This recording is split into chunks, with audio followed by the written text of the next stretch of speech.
There's nothing like snook hook sets at dawn or catching a tarpon in the moonlight. Find your next fishing trip made easy on fishingbooker.com and experience the magic of the Sunshine State or any other destination on your fishing bucket list. Book a blue water adventure in search of sailfish or go snapper fishing with the kids. With over 6,000 captains and trips to choose from, planning your next one just got a whole lot easier. Download the Fishing Booker app on the Google Play or App Store, or visit them online at fishingbooker.com to book your trip today. Maui Nui is on a mission to help balance axis deer populations for the good of our environment, communities, and food systems on the island of Maui. They've shared over 126,000 pounds of nutrient-dense protein with the Maui community. Secure your spot now. Become a snack subscriber and join in helping to build more resilient food and ecosystems on Maui. Visit MauiNuiVenison.com. That's MauiNui venison.com and use promo code BEAR for 20% off your first order.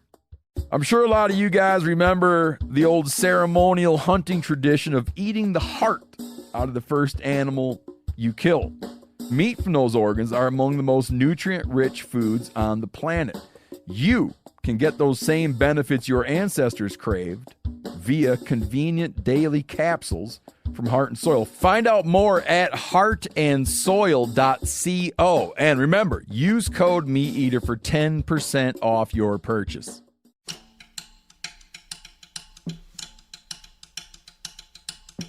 And she said, have you ever got a second opinion? And I said, no, I've considered it. At that time, I was trying to get him cut it off. I could get around and cut it off. Cut your leg off? Yeah, it was blue. It wasn't getting circulation. It had staph in it, and nobody knew it. And the hardware had the bone locked the wrong direction. My foot was pointed straight to the right.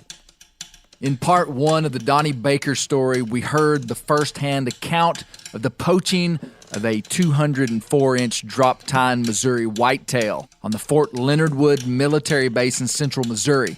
In part two, we'll hear the rest of the story about the spring of the coiled jaws of justice, the fines and punishment. I have no doubt that the severity of it will surprise you, but after that, we'll expand our vision to a larger story of the decade following the event. 2009 to 2019 were a downward cascade rife with tragedy for Donnie and his family, unrelated to wildlife crime and punishment. Every headline that involves a human life is easily minimized into a soundbite or a myopic label, absent of context. And don't worry, this isn't a justification of an egregious crime, but a zoom out to a bigger story. Honestly, if this podcast was just about hunting or history, we'd have stopped at episode 1 when Donnie confessed to the crime. End of story. But as I talked with him and saw his openness regarding his failure, a larger question arose. Why was he so willing to share his story? That was a big question that I had, and I would be surprised at his answer, and I think you will too. I hope this story helps solidify in our hunting culture a deeper respect for wildlife, wild places, and the law. I have zero tolerance for deliberate law breaking, but this story really isn't about that. It's about the human life behind every headline. And I really doubt that you're going to want to miss this one. We get in my truck on 63 coming from Vichy, driving down the road, and Angela hasn't said a word. So we get almost to Vienna, and she just looks over at me and says, I'll give my wedding dress money and marry you on the ball field in Dixon if you'll go back and get that dough.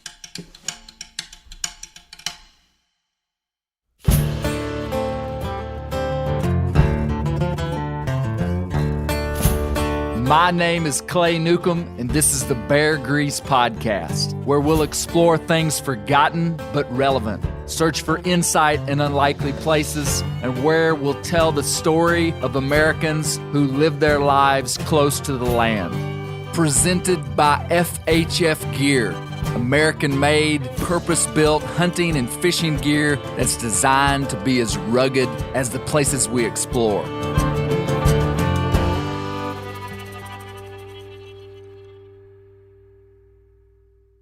on the last episode of Bear Grease. Through the rest of the summer, seen him, I think, 6 times, always in the same place. What that deer done, it lived in a little block of brush behind a dining facility. I'd never seen it in a legal hunting area. And the first time I seen him, I was 100% sure he was 200-inch deer, which I'd never seen a wild deer with 200-inch. And still, at that time, wanted to kill this deer right. October 4th of 2009, and as I'm driving down Army Street, I looked to my left, and he's standing right where I've seen him 2 or 3 times. And I thought, good grief. So I pulled down to those porta potties, and I thought I could kill that deer right there. So I draw my bow back, and he's still just standing there. I mean, he's looking right at me. I know that if I can fall it into his front end, high success rate of killing him. And I put that pin right underneath his nose, just right about the top of his white patch, and turn it loose. And like I said, it was kind of, I don't know if you ever, when you was a kid, shot at a bird on a tree, sitting in a tree or something, just kind of, and then when you do kill it, you think, oh man, that's kind of what I went through there. And immediately I thought, there's no way that I'm going to get away with this.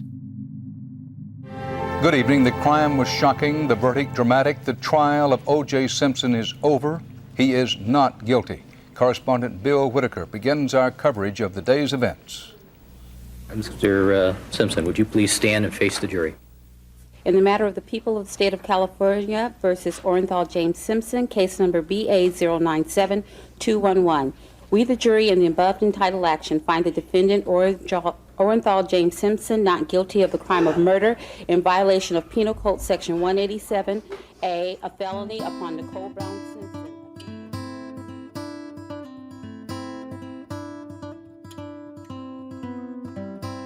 As a society, we're very interested in the juncture of where crime and punishment meet. We're interested in the delivery of justice, whether extreme or lenient. We're all ears.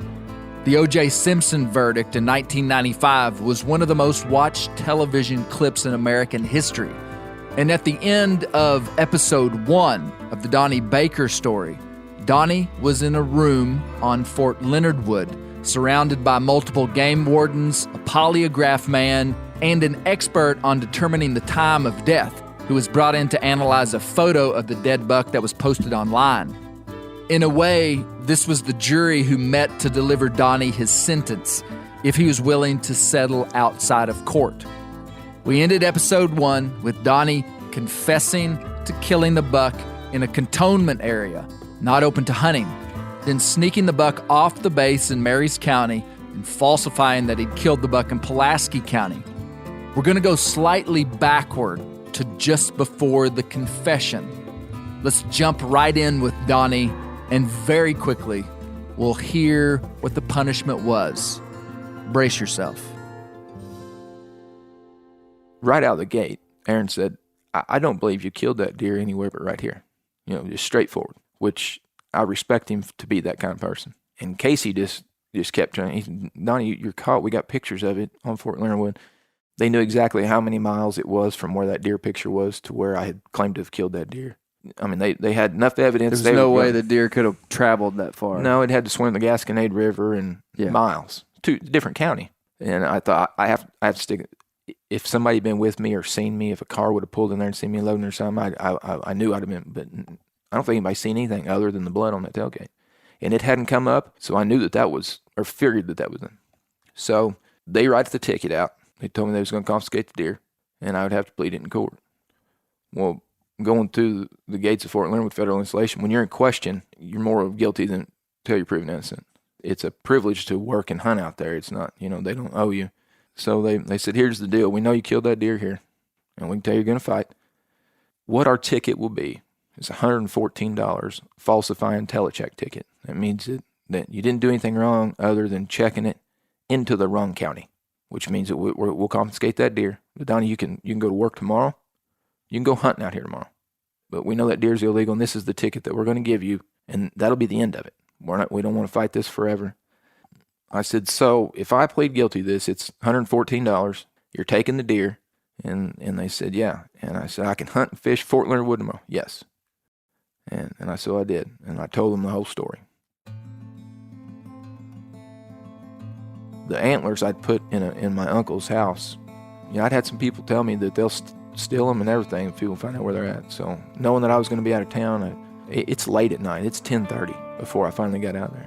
And they said, all right, go get those antlers. And I said, those are in, my uncle will be in bed. They're in his basement. And he didn't know the real story either.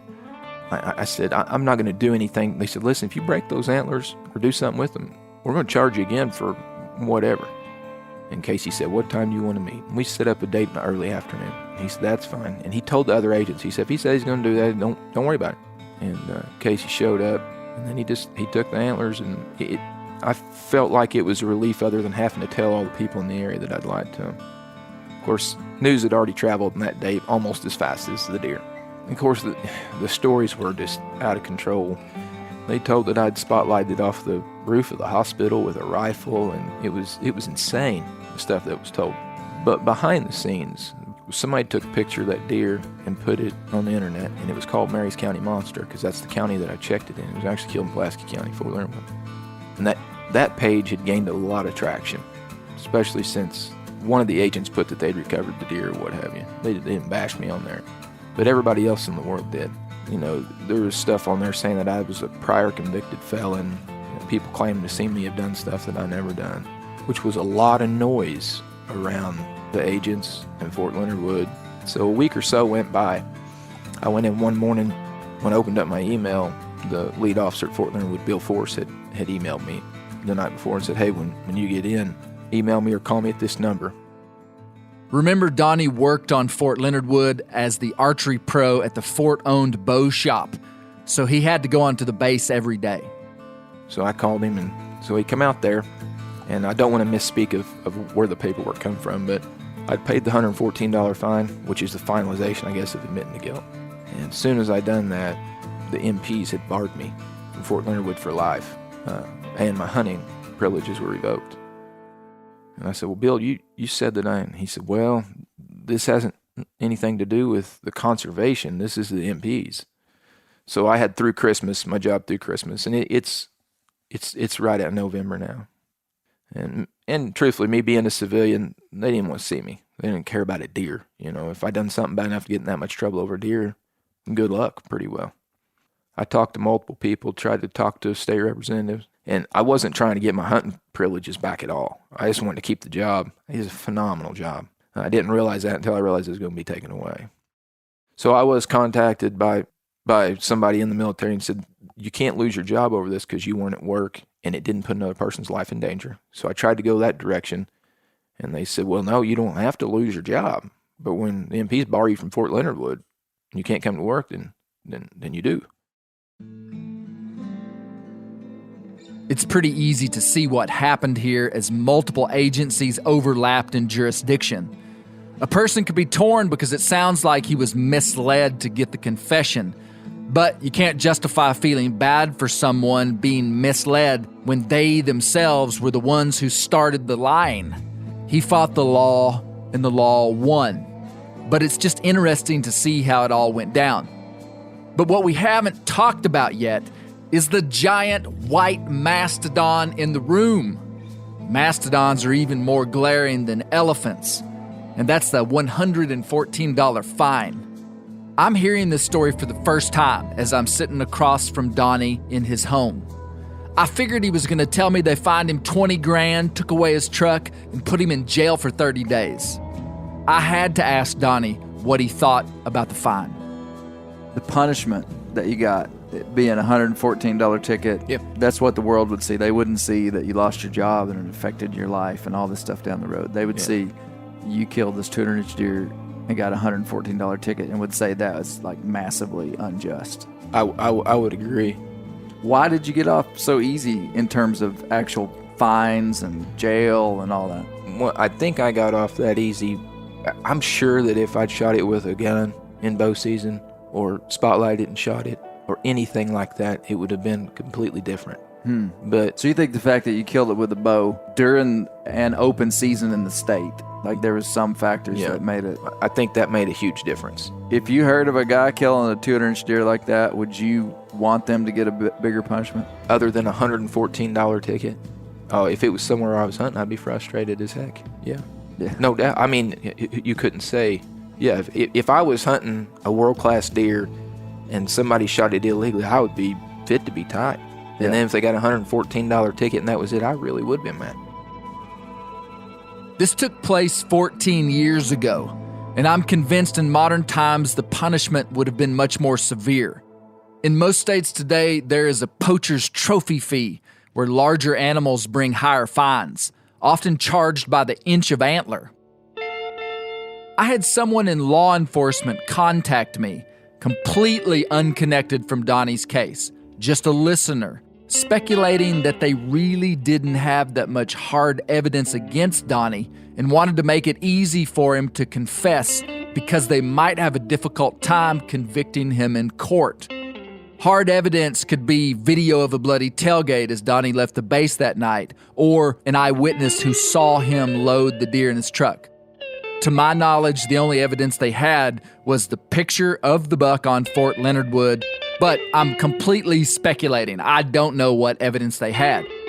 And for transparency's sake, I'll let you know that I did contact the Missouri Department of Conservation, hoping to talk with the officers who worked the case, but it just wasn't possible, which I completely respect.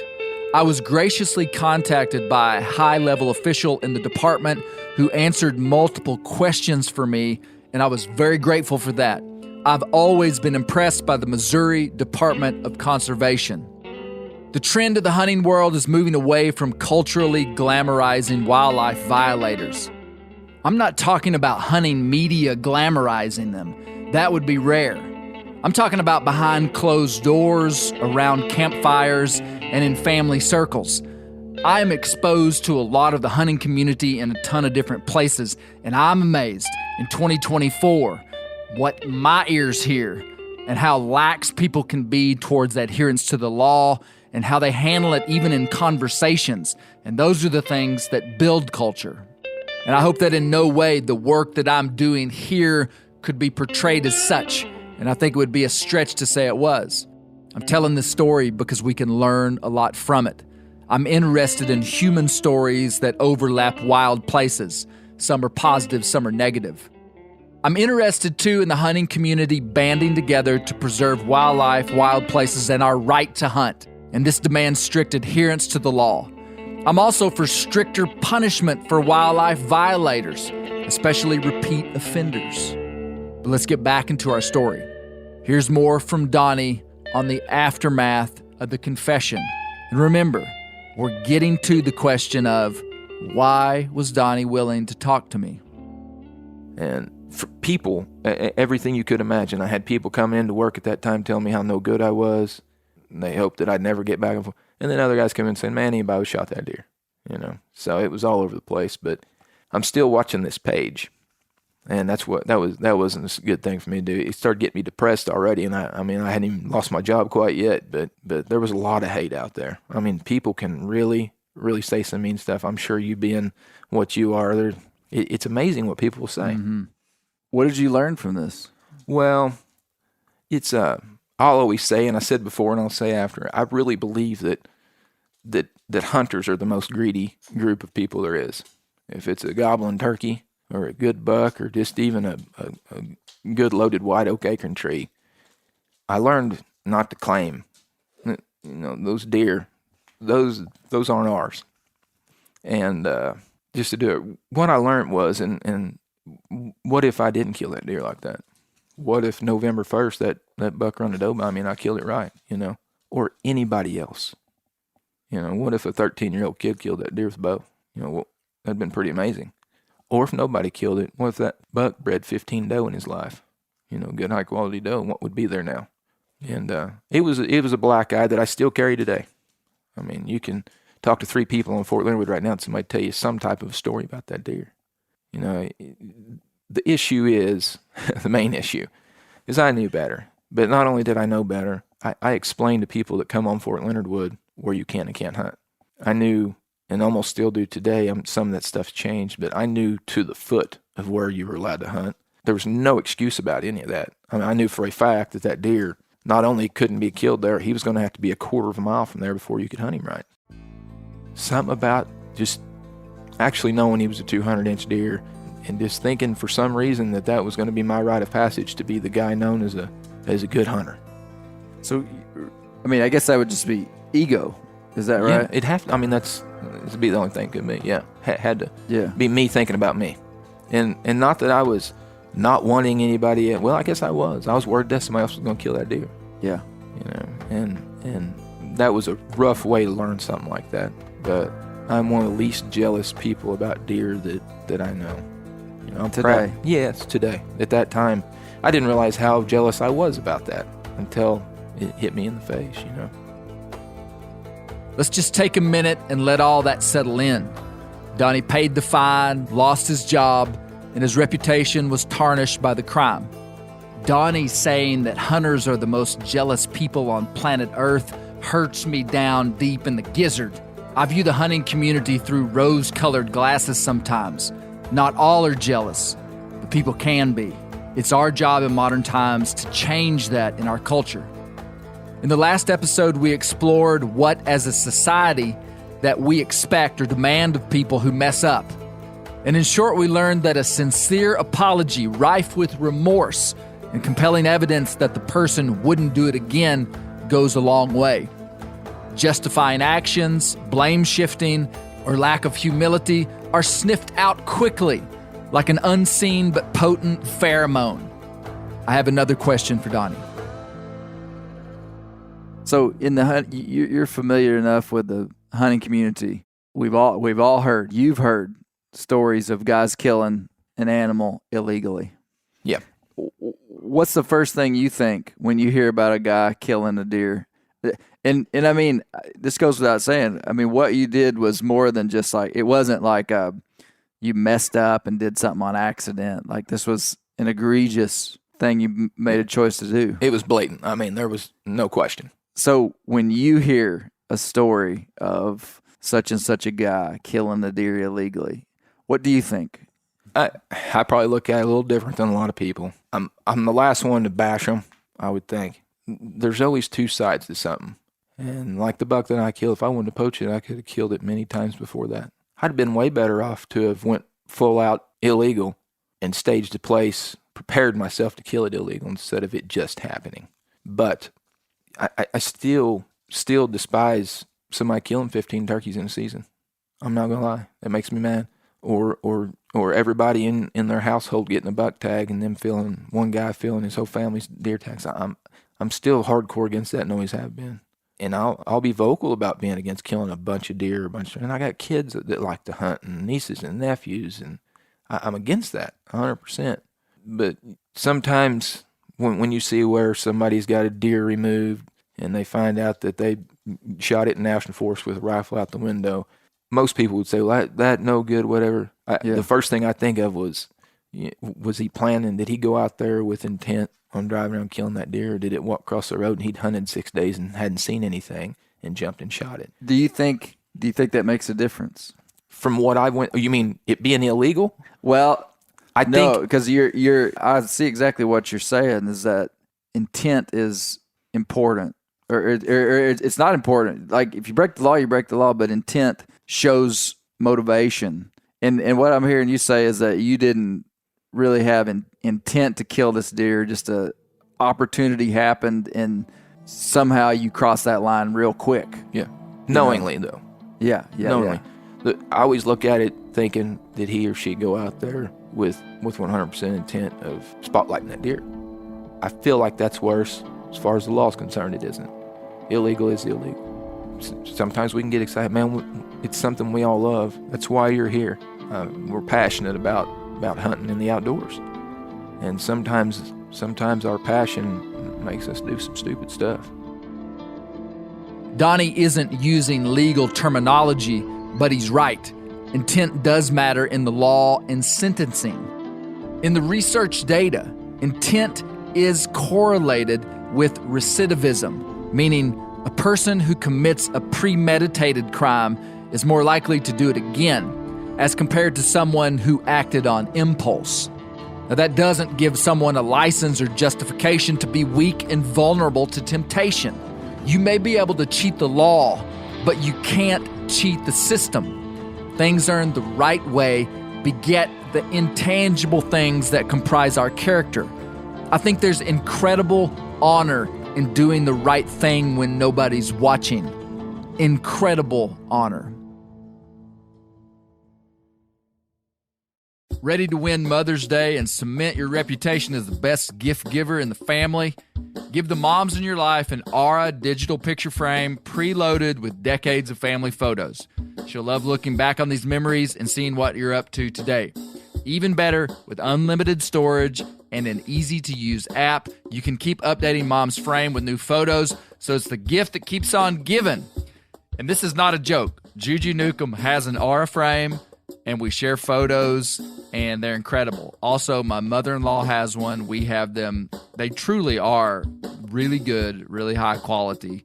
The Aura frame is easy to set up. It takes just 2 minutes to set up a frame using the Aura app. It also adjusts the display depending on light levels in the room to maintain the true color of your photos.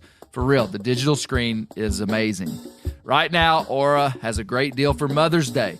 Listeners can save on the perfect gift by visiting auraframes.com to get $30 off plus free shipping on their best-selling frame when you use code BEAR, B-E-A-R, BEAR. That's auraframes.com. Use code BEAR at checkout to save. Terms and conditions apply. I've had a Helix Sleep mattress for over 2 years, and it is for sure the nicest mattress that I've ever slept on. I've slept much better in the last 2 years, been more comfortable than I have for my whole life, and that's true.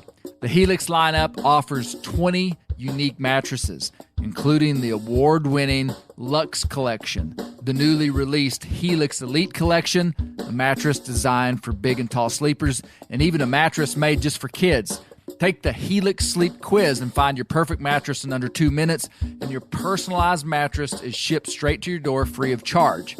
Helix has several different mattress models to choose from, each designed for specific sleep positions and feel preferences.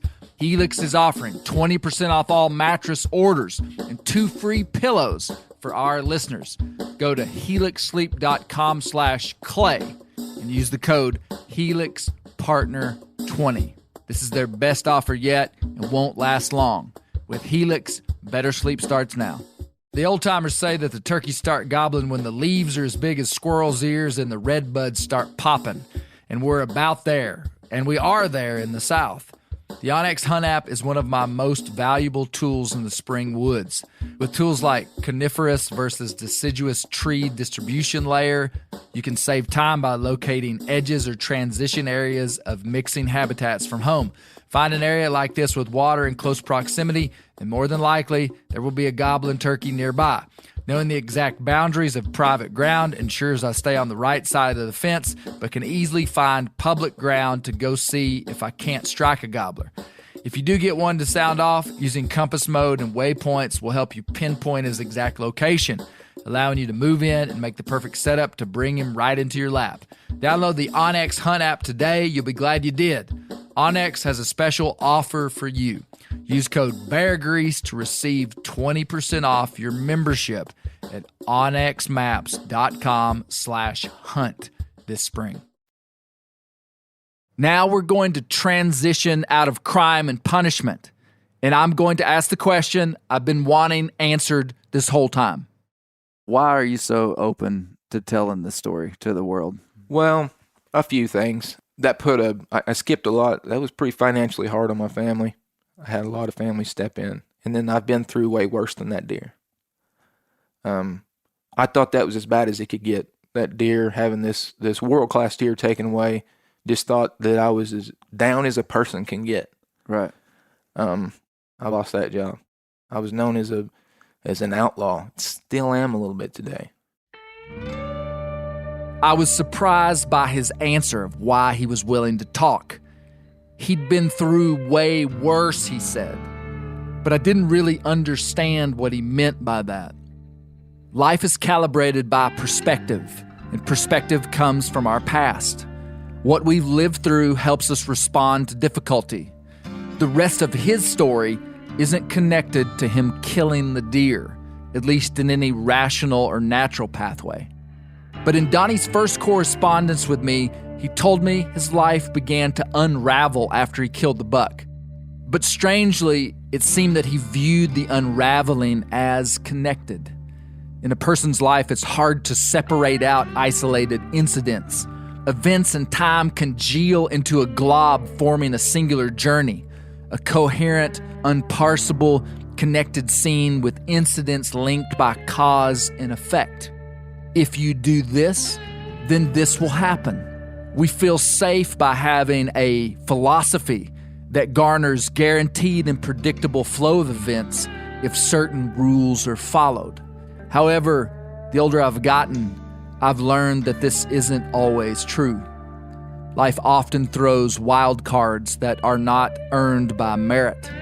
When my wife and I got married, we jokingly said the mission of our marriage was to answer the question of why do bad things happen to good people. It was a joke, but it revealed a deep-held philosophical position of many Americans and probably people across the world. Good things happen to good people, and bad things happen to bad people. It's complex because some things in life do elicit immediate recompense of good or bad fruit that seems just, but other times life seems unfair, either in the direction of the prosperity of the wicked or the punishment of the righteous. It's one of the great mysteries of life.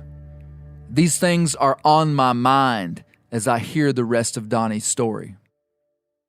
On December 29th, 2009, just 2 months after his confession, something terrible happened. Here's Donnie. 29th of December, a cousin of mine, Luke Fritchie, and my wife, she was just my fiance at the time, went rabbit hunting up towards Tipton up in there. We hunted the morning, was on our way back, and a guy I know that owns a excavator company called and said, "Hey, are you looking for work?" And I said, "I definitely am right now. I don't know if I'll get back out there, but I need to do something like starting Monday." So I put the dogs up and dropped my wife and my cousin Lucas off. I headed towards that guy's place, which is in Hayden, Missouri, and I hit a slick spot right past the MM Highway on 28. Wasn't running very fast, driving an old Jeep, and lost it. Well, it run off in the gravel. And about the time I got it straightened up, I hit an oak tree head on. Probably running 45 mile an hour, didn't slow down any. And when I hit that tree, just the ringing in the car and the steam rolling, I thought, good grief. At first, zero pain. And I still had my overalls and hunting boots and stuff on. And it was the actual hood light from the hood being smashed in had come on, and the steam rolling from the radiator. And I thought that thing was catching on fire. It looked like flames. So I started to get out of it. When I stepped out on the ground, I just fell in the snow. And I had accordion fractured my femur, or butterfly broke, a big chunk of it in the middle come out. And it was way off to the side of me in those overalls. And I grabbed that leg and slid it back over straight. But I didn't feel the pain at all. Ambulance gets there, and the first thing they did was go to cut these new overalls off of me. And I said, "Don't cut them overalls." So I fought with them for a while. When they went to try to take them off, I said, "No, go ahead and cut them." So they trimmed all my overalls and my boots and stuff off of me. They rushed me to Raleigh. I lost 9 units of that. I guess that bone had cut a major artery in there. I passed out multiple times going to the hospital. They tied something on the end of my foot to keep that bone from cutting around there. So it was almost like a kettlebell tied on the end of your toes. That was the most pain I've ever felt in my life. Go around a corner, that thing would swing to one side, then the other. And I mean, I'd wake back up. I was passing out. So when we get there, it was emergency surgery. And they go in, and I guess it was more dangerous than I realized. I was just thinking it was a broke leg. Anyway, they set that bone back, and it didn't set right. That started a whole new battle. It took 13 surgeries to get that thing back right, with tearing ACL, redoing the meniscus, and all my tendons in my knee been busted a time or two. How long is this after you were convicted of killing this deer? Right at the 1st of November is when I was So this is just convicted. weeks after Yeah. you killed this deer. You had this terrible car wreck. Yeah. So I'm getting pretty down and out by now. And here I am in a wheelchair now. Can't walk. Every time I get a minute alone, I open up that stupid webpage and read about how terrible of a person I am. And it got me in a dark spot. It did. I had good family around me. Most of them forgave me, coming in, checking on me and what have you. But it was mentally a very, very tough time. One guy wrote on there that when they'd put that I'd been they were putting my life on this webpage of Marys County Monster. A one guy on there said he gets everything he deserves. And, you know, and those guys, some of them I knew who they were, but some of them didn't know me. They're just aggravated at me for killing this deer that they probably had a chance of killing if they were watching, you know. That deer got a lot of traction. You know, if it had been a 110-inch 8-point, well, I wouldn't have done that, but it wouldn't have got that traction. Everybody in the state was talking about that deer, and other states. One of my nurses in Columbia knew who I was. Said her kid had a picture of me and that deer, you know. And then she didn't know the rest of the story. I told her.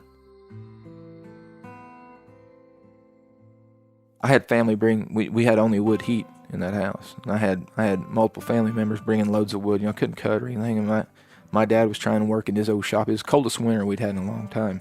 And it just getting me down. I mean, it really was. And about 6 months in, I got MRSA infection in that bone and all kinds of issues. And that doctor told me, he said, probably never walk again without an aid. And I was like, this is a broken leg. People break their legs every day, huh? And it was actually set wrong. And just by coincidence, August 7th, we had a softball tournament. And a guy I went to school with, wife comes walking up to me. I didn't know her. Her name's Kelly Alexander. And she said, how long have you been fighting that leg? And I told her, it's been over a year. And she said, have you ever got a second opinion? And I said, no, I've considered it. At that time, I was trying to get him cut it off. I could get around, you cut it off. Cut your leg off? Yeah, it was blue. It wasn't getting circulation. It had staph in it, and nobody knew it. And the hardware had the bone locked the wrong direction. My foot was pointed straight to the right. And she said, well, I work for a doctor in Columbia Orthopedics. And she said, I would love if you'd come have him look at that leg. And like the following Monday, she had me an appointment. Very hard doctor to get into, and I mean, he's a super intelligent guy. And I brought my paperwork with me. Was leaned up against crutches standing there because it hurt bad to sit down and write anywhere.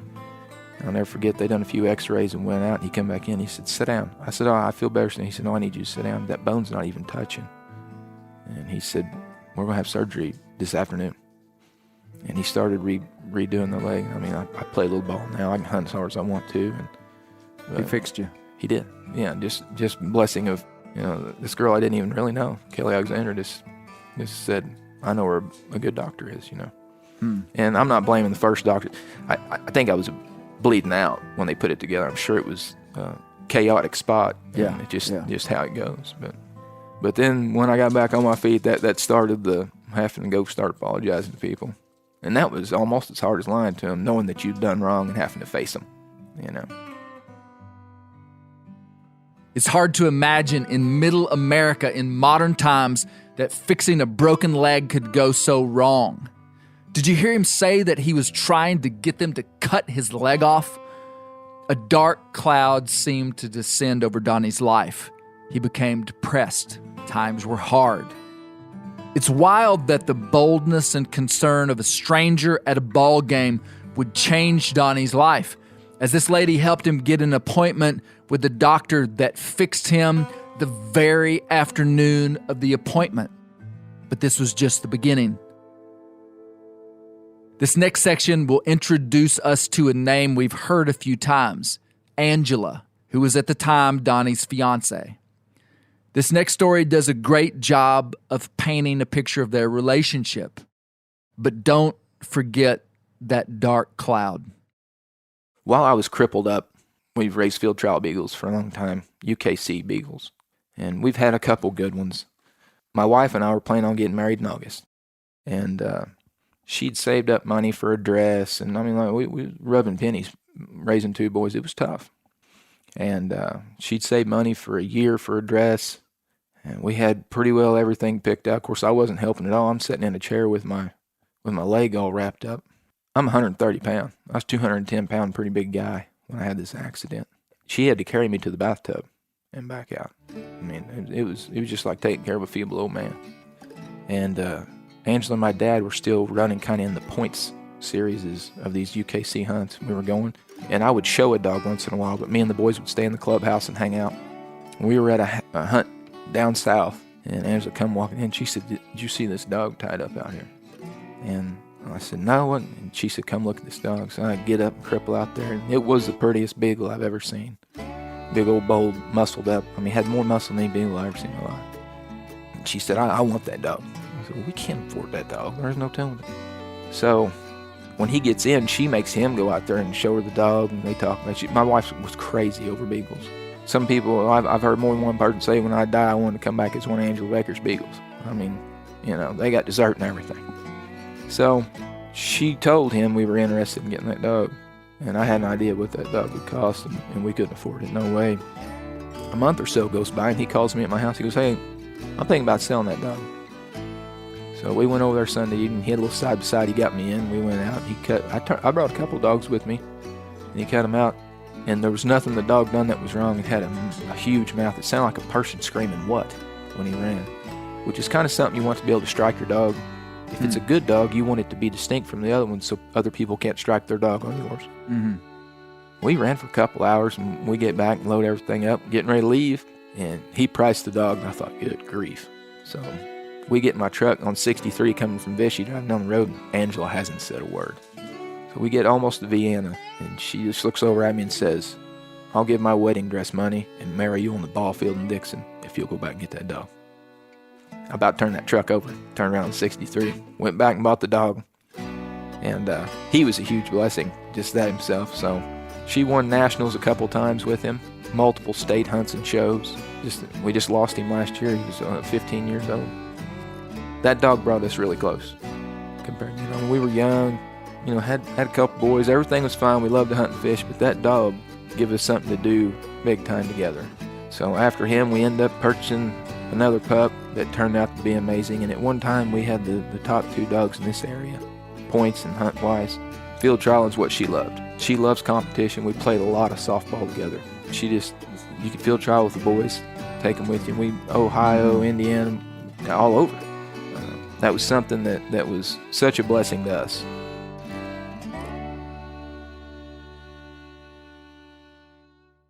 So, like I said, I thought that really beat me down. So with the field trialing, Angela and I done everything together. I still bow hunted a lot, done things like that, but we ran dogs 2 or 3 days a week and every weekend for a few years. And then in May of 2011, we were building this running pen up here, and my dad got to having pain, and he had a massive heart attack. Right above the Widowmaker, his heart still works today at just over 30%. So already the issues of that deer didn't mean as much. But at the end of 2015, Angela started having issues with her stomach and not feeling good, losing weight. And in March of 16, she was diagnosed with stage 4 cancer. And but honestly, it was scary. If you knew her, you'd understand. She was in the middle of CrossFit. They were trying to get her to compete at the time. Strong, not female strong. Strong as anybody her size. Tough as she could be. She packed water buckets with me. We were just like 2 buddies, really. That's what made us close. She could be, and she was a beautiful person, but she could wear Carhartt jeans and stomp brush piles just like anybody. And which is probably what attracted me to her the most. She played on my men's softball team. But in 2016, they gave her 18 months to live with treatment, 12 to 18 months. And honestly, it was scary, but she just one of them. I thought, man, if he mightn't be to be her.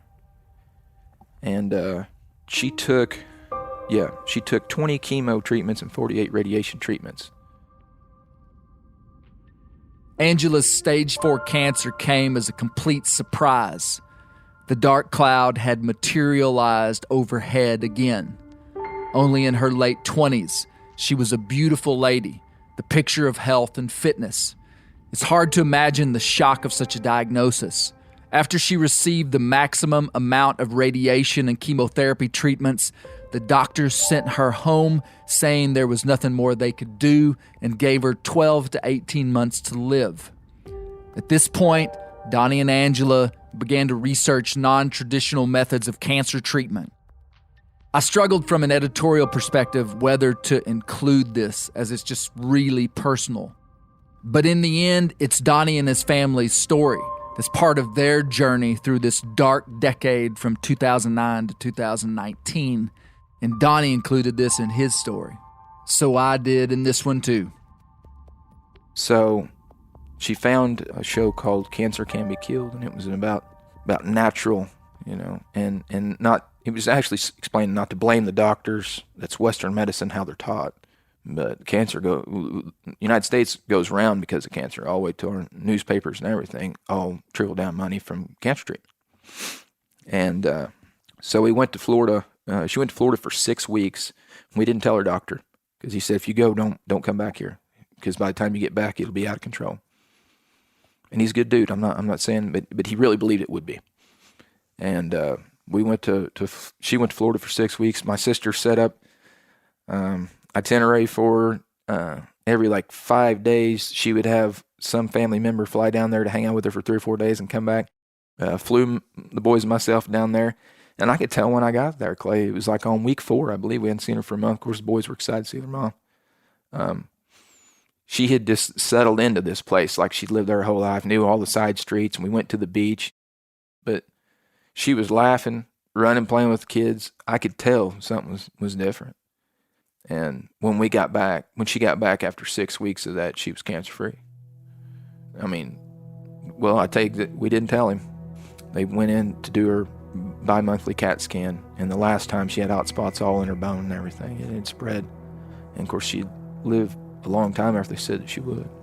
And when they got done with the CAT scan, they come in, they said, something's not right, we're going to have to do that again. And she said, how come? He said, it didn't show anything. So they took her back in, CAT scanned her again. And when they come back out, he said, whatever you're doing, continue on it. And she was cancer-free. It was a very strict diet. She could eat 3 things, 0 sugar ever again. And it was hard to do. Couldn't eat anything on the road, had to pack your meals for everything. And it was almost unfeasible. Well, it was. And then heat tank every day, got to get your body core up to, I think, over 103 degrees. Cancer can't live. It's so high. And it was just, and she stayed on track with that for a long time. Angela would stay cancer-free for just under 1 year.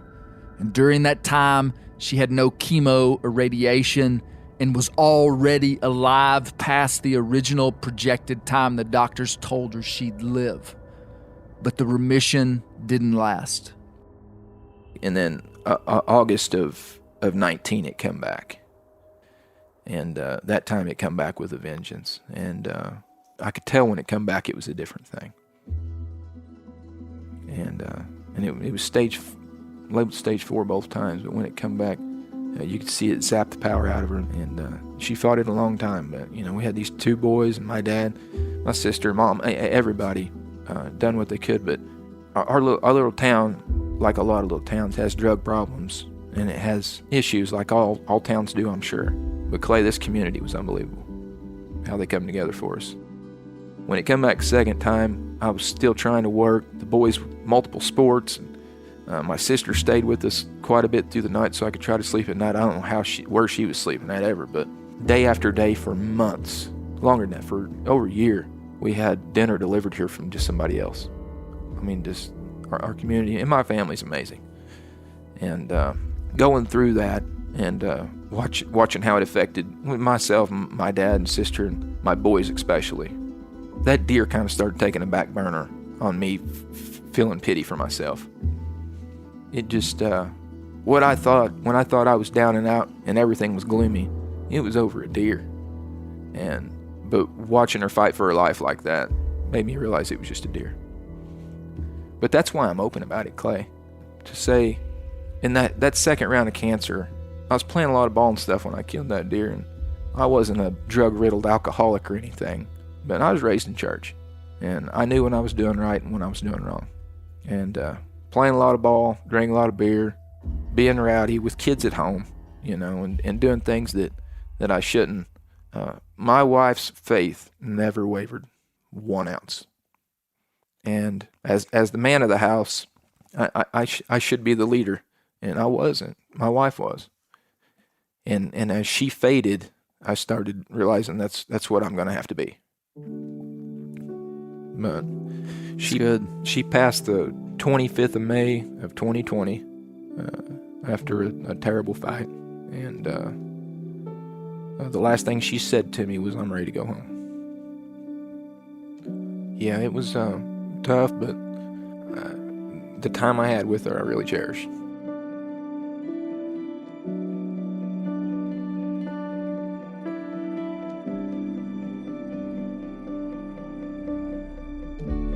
I can't thank you enough for listening to Bear Grease. I hope you've enjoyed and learned something from the Donnie Baker story. None of us are without fault, including Donnie, but he's one of us, an American woodsman and hunter, and a darn good one at that. Just the story we chose to tell of his overlap with the wild was one of his worst moments. After episode 1, I was concerned that the world would make Donnie pay again for killing that buck. And I compensated for that by asking the listener to be sympathetic. And after the episode, Donnie reported back to me that he'd received almost 100% positive feedback, which I was really glad to hear. But most importantly, I think now he can fully just put all this behind him. I'm grateful for compelling stories, positive and negative, and I look forward to telling many more in 2024. It means the world to Brent and I that you guys listen to our podcasts, and I really look forward to talking to everybody on the Render next week about this episode too. And hey, I want to thank you all for the support of the launch of Steve Ranella and I's audio original, The Long Hunters. So far, it has been a big success as it stood number 1 on the Apple audiobooks and reached number 4 on Audible, which is big for us. And hey, as another announcement, on March 9th, 2024, if you want to come say hi to Brent and I, all day we'll be at the Black Bear Bonanza in Bentonville, Arkansas. It's an incredible event, big time, big day. Google it and hope to see you there. Have a great week.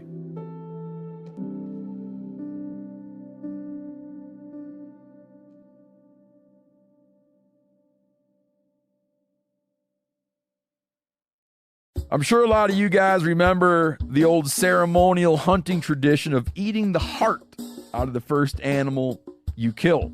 Meat from those organs are among the most nutrient-rich foods on the planet. You can get those same benefits your ancestors craved via convenient daily capsules from Heart and Soil. Find out more at heartandsoil.co. And remember, use code MeatEater for 10% off your purchase. Outdoor adventure won't wait for engine problems. Things like hard starts, rough performance, and lost fuel economy are often caused by fuel gum and varnish buildup. Seafoam can help your engine run better and last longer. Simply pour a can in your gas tank. Hunters and anglers rely on Seafoam to keep their engines running the way it should the entire season. Pick up a can of Seafoam today at your local auto parts store or visit seafoamworks.com to learn more.